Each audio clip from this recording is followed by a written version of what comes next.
Hi friends, welcome to mom's kitchen. ఇప్పుడు Ugadi special నేతి బొబ్బట్లని ఇంట్లోనే గోధుమ పిండితో ఈజీగా ఎలా చేసుకోవాలో చూద్దాం. దీనికోసం ఒక కప్పు గోధుమ పిండి, కొద్దిగా సాల్ట్, కొద్దిగా నెయ్యి వేసుకొని నీళ్లు పోసుకుంటూ మెత్తగా కలుపుకోవాలి. పిండిని ఇలా కలుపుకొని ఒక హాఫ్ అన్ అవర్ పక్కన పెట్టుకుంటే బొబ్బట్లు సాఫ్ట్గా వస్తాయి. పూర్ణం కోసం కుక్కర్లోకి ఒక కప్పు శనగపప్పును తీసుకున్నాను. శుభ్రంగా కడుక్కొని అదే కప్పుతోని 2 కప్పుల నీళ్లు పోసుకొని 3-4 విజిల్స్ వచ్చేంత వరకు ఉడికించుకోవాలి. పప్పు ఇలా వీడియోలో చూపిస్తున్న విధంగా మెత్తగా ఉడికిపోయిన తర్వాత ఒక స్ట్రెయినర్లోకి తీసుకొని వాటర్ అంతా పోయేంత వరకు అలాగే వదిలేయాలి.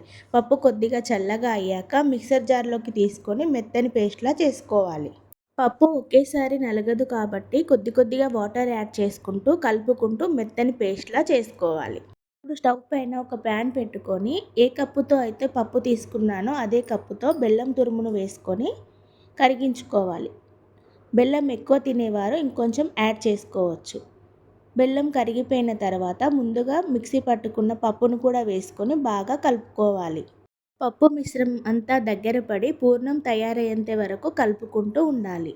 పప్పు దగ్గర పడుతున్న సమయంలో ఇందులో ఒక స్పూన్ నెయ్యి, ఇలాచీ పౌడర్, కొద్దిగా సోంపు కూడా వేసుకొని కలుపుకోవాలి.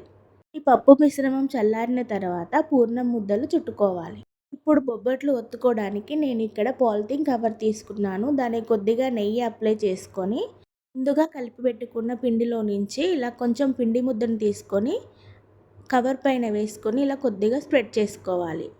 పూర్ణం ముద్దను కూడా పెట్టుకొని ఇలా క్లోజ్ చేసుకొని వీడియోలో చూపిస్తున్న విధంగా ఒత్తుకోవాలి. ఇప్పుడు ఈ బొబ్బట్లని స్లోగా నొక్కుతూ రౌండ్ షేప్లో వచ్చేలా చేసుకోవాలి. అలాగే లావుగా కాకుండా మీడియం పల్చగా చేసుకోవాలి. ఇప్పుడు ఈ బొబ్బట్లని నెయ్యి రాసిన పెంక పైన వేసుకొని 2 వైపులా కాల్చుకోవాలి. మీకు మైదా పిండితో చేసిన బొబ్బట్లు కావాలంటే మైదా పిండితో చేసిన బొబ్బట్ల వీడియో కూడా మన ఛానల్లో ఉంది. ఒకవేళ మీరు మైదా పిండితో బొబ్బట్లు చేయాలనుకుంటే వీడియో లింక్ని డిస్క్రిప్షన్లో ఇచ్చాను, చూడండి.